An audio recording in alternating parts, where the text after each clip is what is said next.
Pasado. Manolillo, pues así le llamaban, se agachó y recuperó uno de los fragmentos de la lámpara. Al tocarlo, vaciló unos segundos y gritó: «¡Ha sido Sofía! Estaba bailando con un jersey de papá y golpeó la lámpara». «¿Tú no la viste?», contestó delatándose Sofía. «Estabas fuera con papá y mamá». Pero sí lo había visto. Al coger el fragmento, vio la escena perfectamente.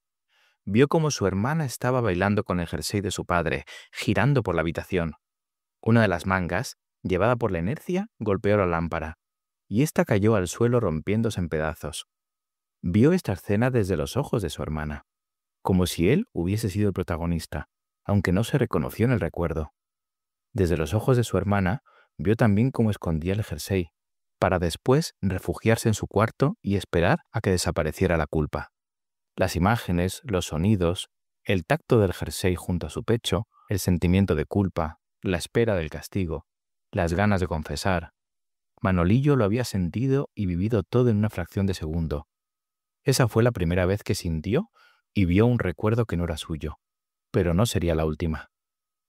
Desde los 13 años, Manolillo había visto muchos recuerdos, de sus amigos, de sus padres, de sus profesores, y los de cientos de extraños que abandonaban vasos cargados de recuerdos en las cafeterías o bancos del parque que le mostraban un sinfín de pasiones adolescentes. Había aprendido a llevar guantes en las cafeterías y a no dar la mano a los extraños. Con un poco de prudencia, uno podía disfrutar mucho de ese sexto o séptimo sentido.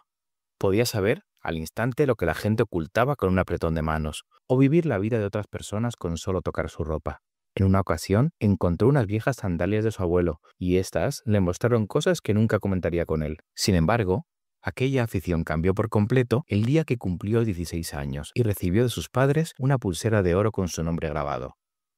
Manuel sujetó la joya con las manos, y una imparable ola de recuerdos y sentimientos invadió su cabeza, su corazón y su alma. Dejó caer la pulsera y cayó de rodillas gritando por el dolor de 1000 vidas, vomitando sin parar hasta que finalmente quedó inconsciente. Tras este episodio, se vio obligado a confesar a su familia aquel don. Era la única forma de evitar que lo llevaran al hospital y le forzaran a dormir sobre sábanas usadas por cientos de dolientes y moribundos. También aprendió a evitar los metales preciosos que habían sido fundidos y reutilizados, pues sus revueltas partículas mantenían vivos los recuerdos de todos sus antiguos dueños.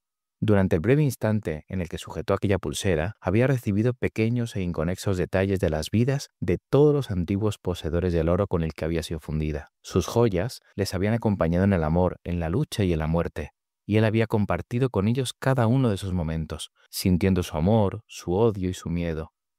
Aquel oro había pertenecido a gente poderosa a lo largo de más de 1000 años.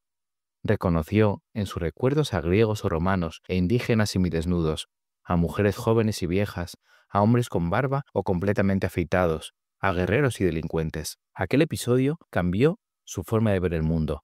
Ahora podía vivir las vidas de todos los hombres y mujeres que habían existido. Esta nueva afición lo llevó a ser un apasionado de las tiendas de antigüedades y museos, aunque en estos últimos no podía tocar muchas cosas, y eso lo frustraba en gran medida. Descubrió también algunas limitaciones de su don. Cuando un objeto había estado expuesto a las inclemencias del tiempo, sus recuerdos acababan mezclándose en una amalgama confusa, imposible de descifrar. Poco después descubrió que las tiendas de antigüedades no podían ofrecerle más que historia reciente, y que casi todas las estatuas y monumentos habían sufrido algún tipo de desgaste.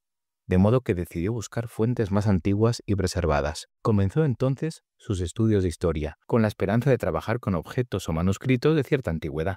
Durante los primeros 2 años no consiguió acceder a muchos objetos valiosos. Se ofrecía constantemente para realizar catalogaciones en museos o para colaborar en trabajos de investigación y en cualquier actividad que le facilitara el acceso a las preciadas piezas. Su frustración incluso le hizo volver a los metales preciosos. Llevando unos guantes de algodón, compró una fina cadena de oro y separó uno a uno los eslabones con ayuda de unos pequeños alicates. Luego, depositó uno de aquellos eslabones en la palma de su mano derecha sin la protección del guante. La sensación fue abrumadora, aunque no tan intensa como la vez que cogió la pulsera que le regalaron al cumplir los 16 años. Aún así, fue capaz de aguantar unos minutos con aquel diminuto eslabón en su mano. Los recuerdos eran vivos pero confusos, y aunque podía sentir todos los recuerdos, no era capaz de concentrarse en uno solo. Las imágenes eran fugaces y saltaban de una vida a otra, como si cada átomo de oro en su mano quisiera contar su historia a la vez. Aquella experiencia fue extenuante y desoladora. El dolor, la muerte de seres queridos, el sentimiento de pérdida, la soledad. Manuel acabó aturdido, con lágrimas en los ojos, guardó con cuidado los eslabones de la cadena y olvidó el proyecto. Fue durante una de sus actividades académicas, un estudio arqueológico en el sur del país, cuando descubrió el verdadero potencial de su don. En la excavación de unas antiguas ruinas, encontró un pequeño trozo de piedra pulida de color verdoso. Al tocarla, toda aquella ciudad en ruinas volvió a la vida en su mente. En un instante vivió varios años en la casa de la dueña del collar al que pertenecía la cuenta. Paseó por la antigua ciudad, compró en los mercados y crió a un hijo al que no vio crecer. Absorbió toda la información en pocos segundos y se puso en pie observando las ruinas y recordando cada esquina de las casas, los templos, las caras de las personas que vivían allí, sus atuendos. Miró a su alrededor y echó en falta los muebles, su cuerpo de mujer, su hijo. Un sentimiento de soledad desgarró su corazón durante unos breves instantes, pero enseguida se rehizo y comenzó a dar órdenes en la excavación. Indicó dónde estaba el edificio principal, en el que residía el gobernador. Señaló la ubicación de la plaza del mercado y de las villas más lujosas, el lugar donde se habían alzado los templos, los baños públicos, etc. Durante los 2 meses siguientes, tomó la dirección de la excavación ante la mirada atónita de los profesores y arqueólogos veteranos que la habían organizado. No podían negar las evidencias. Aquel joven estudiante cavaba en un punto exacto, encontraba el capitel de una columna y marcaba el trazado del edificio sobre la tierra como si sus ojos pudiesen ver los cimientos enterrados. Manuel vigilaba a sus compañeros y se abalanzaba sobre cada objeto que empezara a vislumbrarse, y así, 20 o 30 vidas después, resumió sus recuerdos en un informe de más de 2000 páginas que definía con exactitud el uso de cada uno de los objetos, la estructura social de la ciudad, los idiomas que se hablaban en la época, las costumbres, los pueblos con los que comerciaban, y especificaba en cada caso situaciones y dataciones exactas. El mundo académico recibió con rechazo el trabajo, ya que contradecía en parte estudios anteriores llevados a cabo por prestigiosos investigadores. Además, muchas de las informaciones ofrecidas no se basaban en pruebas tangibles ni en descubrimientos reales, y solo parecían elucubraciones o fantasías. Aún así, al año siguiente algunos de los profesores, testigos de su inexplicable instinto, organizaron otra excavación en el lugar exacto donde Manuel afirmaba que existía un gran templo, y por supuesto contaron con el artífice intelectual de la teoría para que los guiase. Al principio Manuel se sintió confuso, pero al atardecer, al ver cómo el sol empezaba a desaparecer en el horizonte, recordó el camino de regreso a la ciudad que había hecho tantas veces, sobre tantos y tantos pies.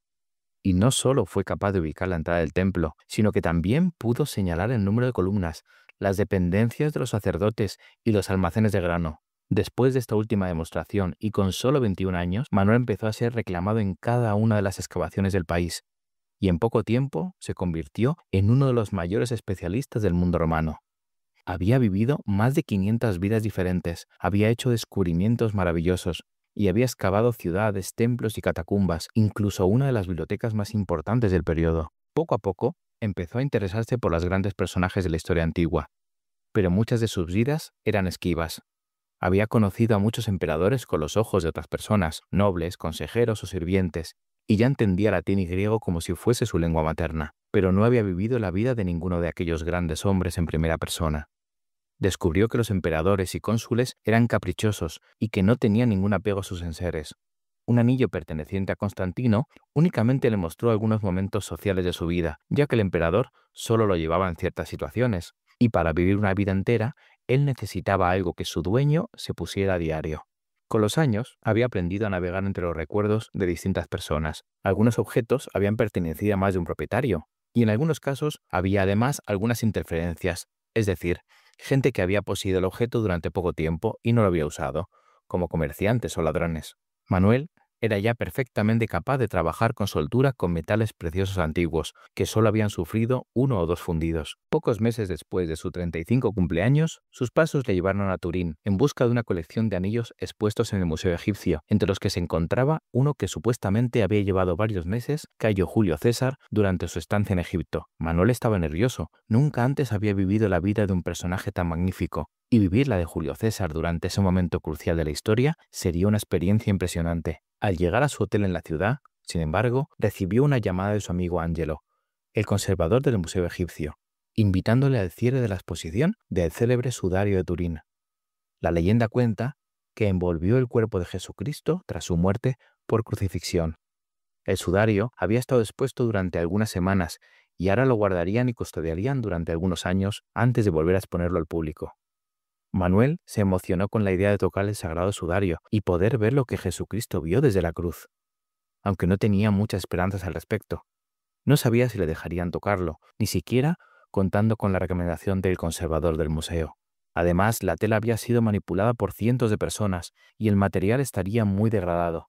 También había serias dudas con respecto a la veracidad de la leyenda, y algunos teólogos, científicos e investigadores cuestionaban su autenticidad. En cualquier caso, el simple hecho de ver el sudario en directo era un honor reservado para muy pocas personas, y Manuel apenas podía contener su emoción cuando entró en el museo. El sudario estaba protegido por un grueso cristal, y fueron necesarios 6 operarios para descolgarlo. Una vez hubieron retirado el cristal protector, el encargado de la guardia y custodia de la reliquia comenzó a dar indicaciones de cómo plegarlo adecuadamente. La operación concluyó en un pliego de tela de no más de medio metro de ancho, que encuadraba el rostro grabado en el sudario. La parte del rostro, pensó Manuel, habría sido una de las menos tocadas del trozo de tela, y le susurró a Angelo sus deseos de rozarlo con los dedos durante unos segundos. Su amigo y conservador del museo habló entonces con el encargado de la guardia y custodia, y por lo visto no fue una conversación fácil, porque estuvieron varios minutos discutiendo. Pero finalmente Manuel recibió la autorización de acariciar la tela. Se había equivocado. Al tocar el lienzo, enseguida percibió que cientos de personas habían besado aquel rostro y durante unos instantes se dedicó a profundizar en la memoria del sudario y a eliminar las interferencias. Arrastró suavemente los dedos por la delicada tela, intentando afinar en la búsqueda del recuerdo. Y por fin llegó el momento deseado. La evocación fue más intensa de lo esperado, ya que no había interferencias. Sin duda había rozado un pequeño resto de sangre, y el recuerdo era tan nítido y claro. Desde la piel del crucificado sintió como alguien envolvía su cuerpo en la sábana de lino. Entonces retrocedió un poco el recuerdo y sintió como alguien agujereaba su pecho con una lanza, y al oír sus propios estertores de muerte, consiguió ver la última mirada que aquel hombre lanzó al mundo. Angelo se sobresaltó al escuchar el salvaje gemido que salió de la garganta de su amigo. Su rostro se oscureció y su expresión se torció en una mueca grotesca. Cayó de rodillas, plegando su cuerpo por el dolor, y su joven corazón se rompió, pues un instante antes de morir, un instante antes de desplomarse y caer sin vida frente al sudario, había visto los sentimientos de culpa y el dolor de toda la humanidad a través de los ojos de ese hombre crucificado. La inexplicable muerte del afamado arqueólogo e historiador conmocionó a la comunidad científica. La autopsia no identificó enfermedad alguna, y la repatriación del cuerpo se tramitó rápidamente con la ayuda de las autoridades italianas. Manuel había trabajado en importantes proyectos de investigación en Italia y varios profesionales con los que había trabajado ayudaron a la familia en los trámites de repatriación del cadáver. Cuando los restos de Manuel llegaron a su país, las autoridades académicas ofrecieron a la familia realizar un funeral de cuerpo presente en las ruinas del primer templo que había descubierto años atrás. El templo y toda la ciudad excavada era un enclave turístico de gran importancia. Los pueblos colindantes, agradecidos por los pingües beneficios que había traído el turismo, también ofrecieron su ayuda para la organización del funeral, al que fueron invitadas las más importantes autoridades académicas y civiles. La familia de Manuel estaba tan impresionada por su muerte como por la motivación de sus colegas y del gobierno para despedirle con honores. En vida, había colaborado con cientos de investigadores en muchas partes del mundo, y muchos de ellos querían despedirse de él personalmente. Manuel era considerado uno de los mayores arqueólogos de la historia, y sus recientes trabajos se enseñaban en muchas universidades del mundo. Habían pasado solo 3 días desde la muerte de Manuel, y el funeral fue multitudinario. Los ayuntamientos de los pueblos colindantes habían montado una gran carpa sobre una parte de las ruinas, con megafonía, un servicio de catering y cientos de sillas. En el centro de la carpa se encontraba el féretro, y detrás se había instalado un pequeño altar coronado por una cruz. En el lado derecho se habían instalado unas pequeñas gradas. Ahí estaban los familiares, que ocupaban la primera fila, junto a sus amigos y las autoridades más importantes. Al lado del féretro se había colocado una gran fotografía de Manuel sobre una mesa, en la que descansaban los más de 50 libros de los que era autor. Antes de comenzar la ceremonia, la hermana de Manuel se acercó al féretro que acababan de abrir unos operarios y apoyó su mano sobre la de su hermano. Estaba suave y ligeramente cálida, más de lo que ella hubiese podido esperar. Miró con amor y nostalgia el cuerpo de su hermano y le dijo en un susurro: Menudo has montado. ¿Quién nos lo iba a decir? Sonrió, dando un pequeño suspiro y besó su frente con delicadeza. Estaba cálida, demasiado cálida. Se apartó un poco y fijó su mirada en el rostro de su hermano. Su corazón casi se paró cuando él abrió los ojos y la miró. Se quedó confusa, paralizada, muda. El cuerpo de Manuel se incorporó entonces sin dejar de mirarla. Y ella retrocedió y cayó hacia atrás. Un rápido murmullo inundó las ruinas por un instante. Y luego el silencio se adueñó del recinto. Todos los ojos de los asistentes se clavaron en Manuel, y todos le siguieron con la mirada cuando salió del féretro con solemnidad. Se acercó a su hermana, que estaba de rodillas ante él, se agachó para sostener su mano y le ayudó a levantarse mientras le decía: «Tú, que en vida me llamaste hermano, deberás ahora llamarme padre». Su hermana no contestó, y con la boca aún abierta, se limitó a sentir. Las palabras de su hermano habían caído sobre ella como un bálsamo, despojándola de cualquier sufrimiento, angustia y malestar. La apartó suavemente y entonces Manuel se dirigió hacia la multitud y les habló con una voz suave y serena, una voz que todos, incluso los que estaban más alejados, pudieron oír y entender en su propia lengua. Julio de 2013.